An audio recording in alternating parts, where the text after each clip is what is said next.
დღეს ევროპარლამენტში კონფერენცია გაიმართა სახელწოდებით თავისუფლება გისოსებს მიღმა მხარდაჭერა მზია ამაღლებელს და საქართველოს პროდემოკრატიულ მოძრაობას. დისკუსიას 5 ევროპარლამენტარი რასა იუკნევიჩიენე, პეტრა საუსტრავიჩუსი, ნაჩო სანჩეს ამორი, სერგეი ლაგოდინსკი და ლენა შილინგი მასპინძლობდნენ. დისკუსიის დროს მომხსენებლებმა მშვიდობიანი პროტესტის მონაწილეებზე, ქვეყანაში ოპოზიციური სპექტრის მდგომარეობაზე, პატიმრობაში მყოფ მზია ამაღლებელსა და დემონსტრანტებზე და საქართველოში რუსეთის გავლენებზე ისაუბრეს. ევროპარლამენტარ რასა იუკნევიჩიენეს თქმით, საქართველო კრემლის ყველაზე დიდი გამარჯვება, რადგან ქვეყანა შიგნიდან არის მიტაცებული.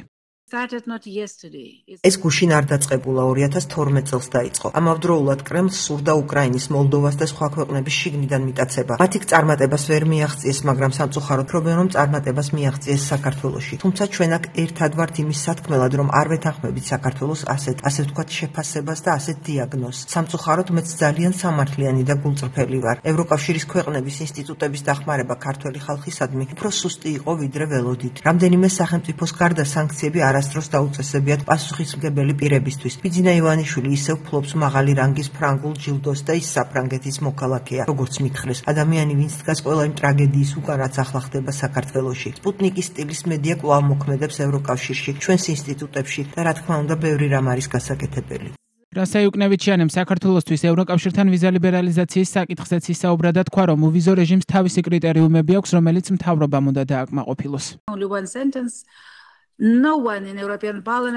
უვიზო რეჟიმზე მხოლოდ ერთ წინადადებას ვიტყვი. ევროპარლამენტში არავის სურს ქართველი ხალხის დასჯა, მაგრამ უვიზო რეჟიმს აქვს კრიტერიუმები, რომლებიც ყველა ქვეყანამ უნდა დააკმაყოფილოს და თითოეული ქვეყანა ფასდება. ჩვენ ერთმანეთში ვთანხმდებით სულ მცირე იმაზე, რომ მათ, ვინც ქვეყანაში არსებულ ვითარებაზე არიან პასუხისმგებელნი, თავად რეჟიმის წარმომადგენლებს და რეჟიმის მარიონეტებს არ უნდა შეეძლოთ ისარგებლონ უვიზო რეჟიმით, როგორც აქამდე სარგებლობდნენ, ასე რომ ეს საკითხი ჩვენთვის განსახილველია.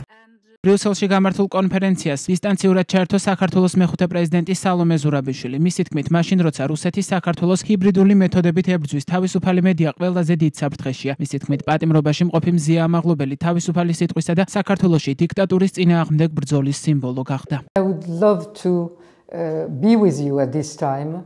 To share my thoughts. დღეს სურს გაგიზიაროთ ჩემი ფიქრები მზია ამაღლობელზე, ქალზე, რომელიც იმ ბრძოლის სიმბოლოდ იქცა, რომელიც დღეს საქართველოში დიქტატურის, რუსეთის გავლენისა და ჰიბრიდული ომის წინააღმდეგ მიმდინარეობს. მზია ამ ბრძოლის სიმბოლო გახდა, რადგან ის ერთ-ერთი და არა ერთადერთია მათ შორის, ვინც სრულად უმიზეზოდ ყოველგვარი სამართლებრივი საფუძვლის გარეშე აღმოჩნდა ციხეში, მხოლოდ იმიტომ, რომ თავისუფალ მედიას წარმოადგენს, მხოლოდ იმიტომ, რომ უკვე 30 წელზე მეტი აიცავს სამოქალაქო თავისუფლებებს, უმცირესობების უფლებებს და განსხვავებული აზრის გამოხატვის შესაძლებლობას. ხელისუფლების მხრიდან თითქოს და ფსევდორევოლუციების შესახებ სტარი სცენარების შექმნის მიუხედავად, მზია საქართველოს მშვიდობიანი პროტესტის ნაწილია. და თუ დღეს არსებობს რამე, რაც ყველაზე მეტად საფრთხეშია, ეს პრესის თავისუფლებაა. ჩვენ ყველამ კარგად ვიცით, რომ დღეს უფრო მეტად ვიდრე ოდესმე დამოკიდებული ვართ თავისუფალ ინფორმაციაზე, რათა განვაგრძოთ ჩვენი ბრძოლა რუსეთის გავლენისა და ჰიბრიდული ომის წინააღმდეგ. საქართველოს ევროპულ გზაზე დასაბრუნებლად, საქართველოს დამოუკიდებლობის დასაცავად, რომელიც უკვე 316 დღეა მშვიდობიანი პროტესტის სახით მიმდინარეობს და რომელიც 2 წელზე მეტი ხნის წინ დაიწყო. და მანამდე გაგრძელდება, სანამ საქართველოში არ დაბრუნდება თავისუფალი მედია, თავისუფლება და დამოუკიდებლობა თავის ევროპულ გზაზე.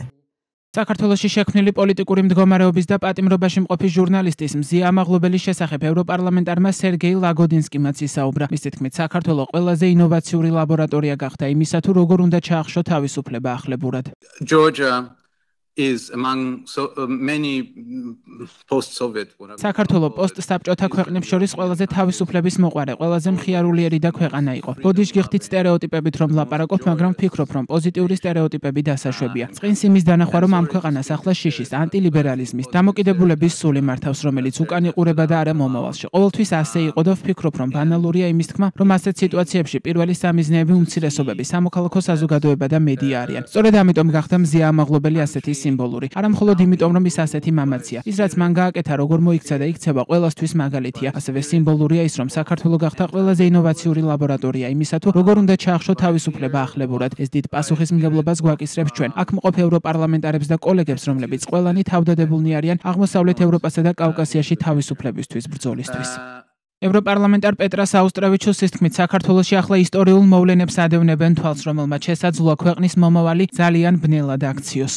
Georgian dream authorities. უნდა ვაღიარო, რომ ქართული ოცნების ხელისუფლებამ არაფერი ახალი არ გამოიგონა საქართველოში დემოკრატიული სტრუქტურების დაანგრევის მცდელობისას. ისინი უბრალოდ სწრაფად სწავლობენ გაკვეთილებს ჩრდილოეთით და აღმოსავლეთით მდებარე მეზობლებისგან. ეს ეწინააღმდეგება ქართველი ხალხის ნებას. მიუხედავად იმისა, რომ ხელისუფლება ცდილობს წარმოაჩინოს ეს თითქოს კარგ რაღაცას აკეთებს და გაამართლოს თითქოს და ქვეყნის უკეთესი მომავლით, ეს არასწორია. ეს ტყუილია და ეწინააღმდეგება ქართველების მიერ დიდი ხნის წინ არჩეულ პოლიტიკურ ხაზს. სიტყვის თავისუფლების ახალი შეზღუდვები იცით რამდენი რამ გვინახავს ადრე და ალბათ გარკვეული დროის შემდეგ კიდევ ვიხილავთ. ჩვენ ძალიან მკაფიოდ უნდა ვთქვათ, რომ ამჯერად საქართველოში ვხედავთ ისტორიულ მოვლენებს, რომლებმაც შეიძლება ქვეყნის მომავალი ძალიან ბნელად აქციოს, თუ ჩვენ დავმარცხდებით. ამიტომ ჩვენს ღონისძიებებს მე ვუწოდებდი სოლიდარობის სიგნალს ქართველების მიმართ, იმედის დაბრუნებას. თქვენ მარტო არ ხართ ამ ბრძოლაში. თქვენ ნამდვილად გაქვთ გაგება და მხარდაჭერა ევროპასა და მსოფლიოში.